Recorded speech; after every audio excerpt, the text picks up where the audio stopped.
Capital. I've been investing in this space professionally since 2018. I was actually doing angel investment before, but really, what is a professional investor? A professional, the word professional next to the word investor means other people's money.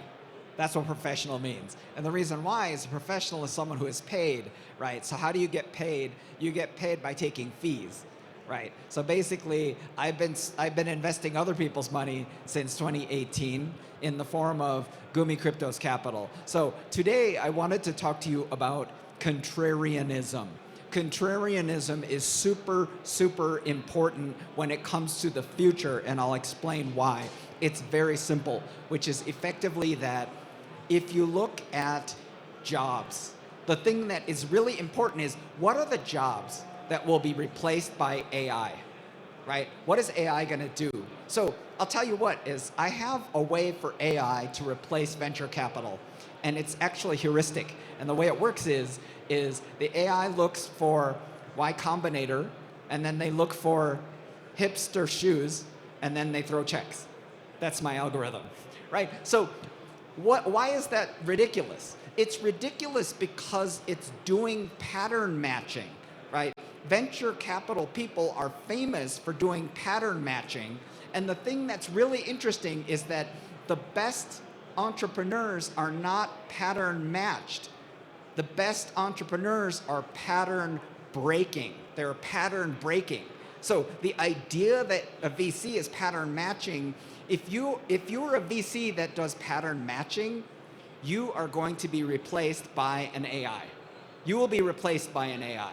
And the world doesn't need you. Right now, there are too many VCs in blockchain. There's too many, right? Like, why? Why do I think there's too many VCs? Because VCs don't make anything. VCs don't make products. They don't make things. All they do is they throw checks. They just they just throw checks around, right? So to me, they're not actually building anything. So the thing that I think is important for me to communicate in this talk about contrarianism is really ultimately the answer to the question that a lot of people want to know, which is they want to know, how do I become rich? How do I get rich? So it turns out that getting rich requires 3 strategies. There are 3 strategies. So the research on how people go from being poor, actually, it's not even how they go from being poor. How do they become rich? So strategy number 1 of how do you become rich is you start rich.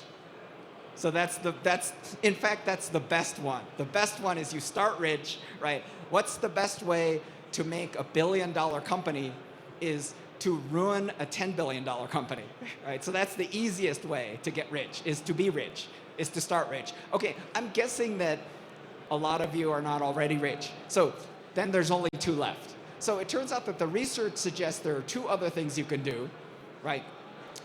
The second one is you can get lucky. Getting lucky, right? So that's kind of crazy to think. But the thing that's really interesting is that it turns out that venture is actually pretty hard. And what I mean by venture is pretty hard is if you look at my job, right, as an investor, I say that an investor is someone who puts their time and other people's money or some of their money, and they put their care and their attention into projects, right? And with the sincere hope that everybody in the project becomes deliriously happy, right? And a venture investor is someone who does this repeatedly, even though 90% of the time it ends basically in disaster, right? And the thing that happens with venture investing is 2 super powerful principles. One of the super powerful principles is diversification. Diversification, which is we do place a lot of different bets in order to win, right? And the thing that is important to understand is that the difference between a good VC and a bad VC is obviously performance, right? But it's performance over time. So there are these incredibly large funds, like pension funds, university endowments, right? Very, very large family offices, insurance companies, all sovereign wealth funds, right? So the biggest capital in the world looks at a VC, and what you want is you want a fund one with hits. So for example, Gumi Cryptos has hits in our fund one, like we led one of the seed stage rounds into OpenSea. You know, we were in the seed stage of Yield Guild games. We were early into 1inch. So we definitely have hits in fund one, right? So what are you when you have hits in fund one? I'll tell you what you are, is you are a candidate emerging investor, but also candidate dart throwing monkey, right? Which is, if you have really good timing, you can throw darts like a monkey and you can have billion-dollar outcomes, right? So the important thing is having hits in fund two.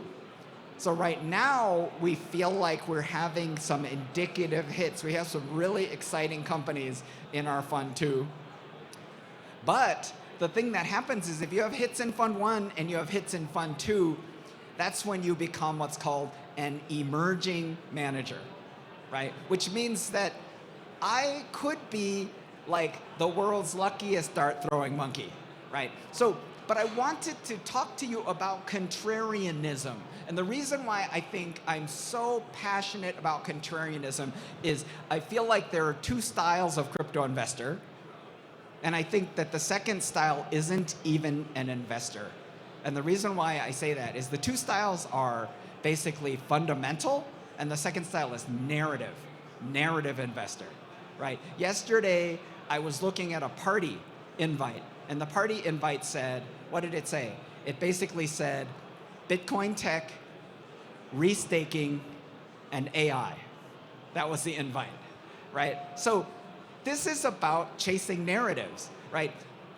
Narrative investing is speculation. And the reason why it's speculation is because you're interested in investing in something based on your ideas of what other people will invest in, not based on fundamentals, right? So to me, this type of investing is really gated by something that is this is zero sum. In other words, in this short time frame narrative speculative investing, there are winners and there are losers. And the winners are the ones who sell and dump on the losers.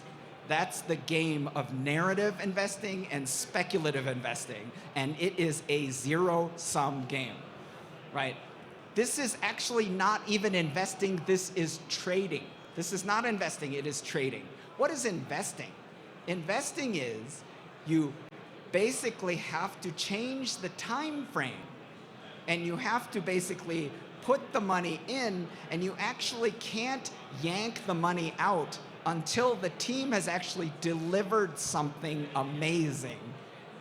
And how do you judge how amazing it is? You judge its amazingness in terms of how much dissatisfaction does it cure in the market, right? Which is how valuable is what they built, right? So to me, I wanted to say now, the thing that is amazing is that there's tons of narrative investing, which is speculation, and it is zero sum, and it is a casino game.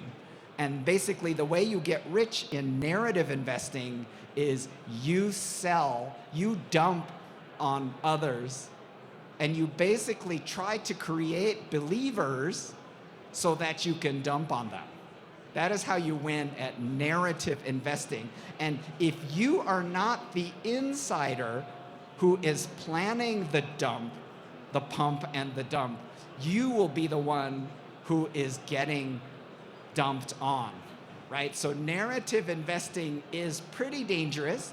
I think the thing that I think makes sense is thesis investing. Thesis investing. And the thing that I think makes sense is fundamental analysis, which is you actually, and one of the things that's so important is that people look at the story, right? So they read in social media, they're like, what do I invest in, right? And so narrative investing is investing in stories. That's a nice story, right? But fundamental investment is investing in reality.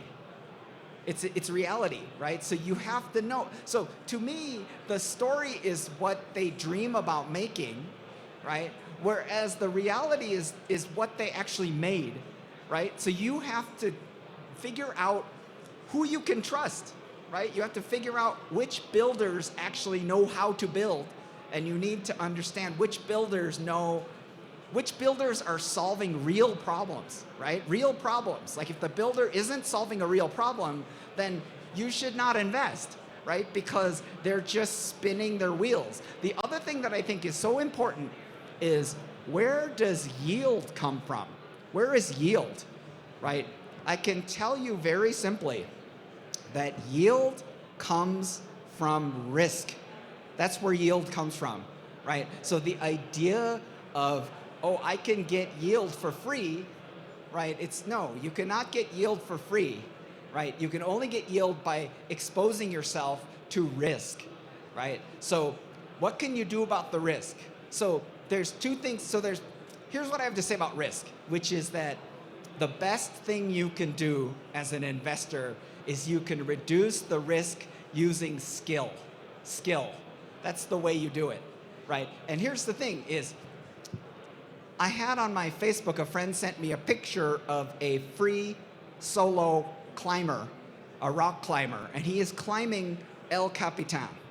He is climbing one of the most challenging rock faces in the world. And he's just, the picture of him, he's just hanging there, stuck on this rock, and it is just insane, right? But the thing that's crazy is, the reaction of someone seeing this image of the climber is, that is risky. That is very risky. But the thing is, maybe it's not risky because of skill. Maybe that climber has the skill, right? So I think the thing that becomes important is, if you want to earn yield, you need skill. You have to have skill, right? And if you have no skill, so the amount of risk that you can take, the amount of yield that you can take is related to the amount of skill that you have.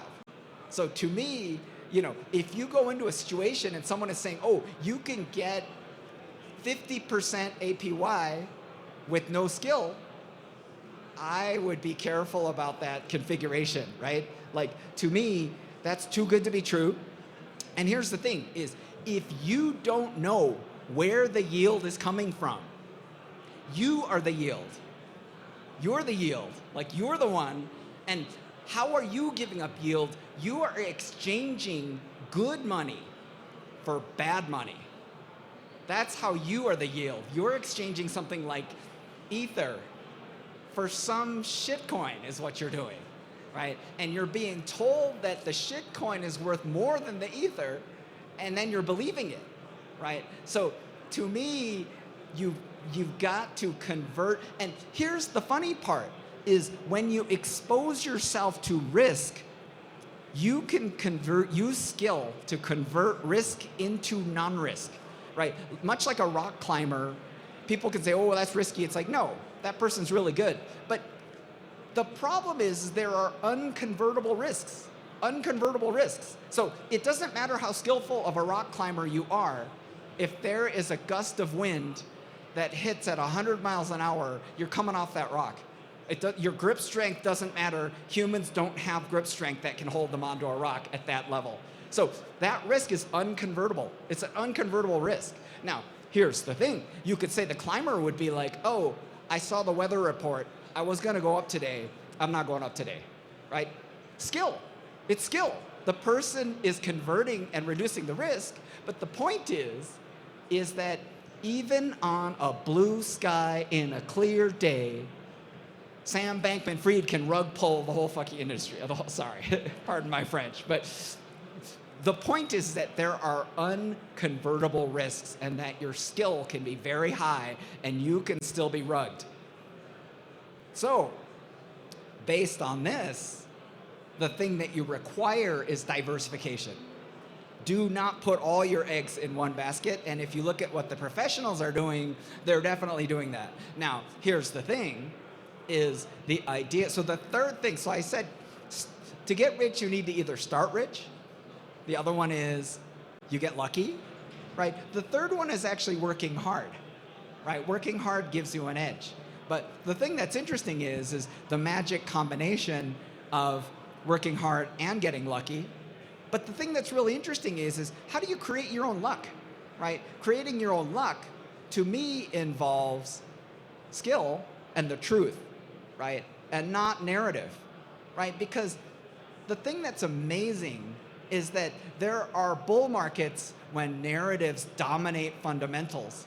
And then there's bear markets where fundamentals are dominated by narrative, right? So right now we're in a bull market, but I can tell you that at the end of all of this, right, you don't want to be the bag holder, right? The bag holder is the one who can't sell because they're underwater by like 90x, right? So they can't sell, right? And that's the person who got dumped on, right? So if you traded good money for bad and then they dumped on you because you were chasing a narrative, like, you know, big regret. So definitely watch out. I think be careful out there. Make sure you diversify, right? And I think the thing I wanted to say as a final note on contrarianism, right, is that it's the opposite of narrative investing, because narrative investing is, I'm going to invest in something that everybody already believes. Like, for example, oh, AI is going to be big, so I'm going to invest in AI. It's priced in. It's priced in. Everybody's already, you're buying high. You're not buying low and selling high, you're buying high. Don't buy high. Buy low, sell high. How do you do it? You understand the future, right? You predict the future. You understand the truth, and you're correct. Now, even if you have an idea of what you think the future holds, don't put all your eggs in that basket, because the future is unknowable. So you diversify, but you still have opinions, and you're still a contrarian, because that is how you win, right? Don't go chasing narratives, because the insiders they'll rug pull you, they will pump and dump you. Like, the insiders are going to control the game. So narrative investing is a fool's paradise, and if you can get in and ride it up and get out quickly, you might be okay. But doing that does not involve fundamental belief, and it doesn't involve thesis, and it doesn't involve conviction, and it doesn't create basically 0 to 1 benefits, right? It's a zero-sum trader game. So I would say I very much encourage you to develop your thesis, invest with conviction, and pay a lot of attention to founders, and really, because those are the ones who really create and build the future. So that's it for me. Thank you very much.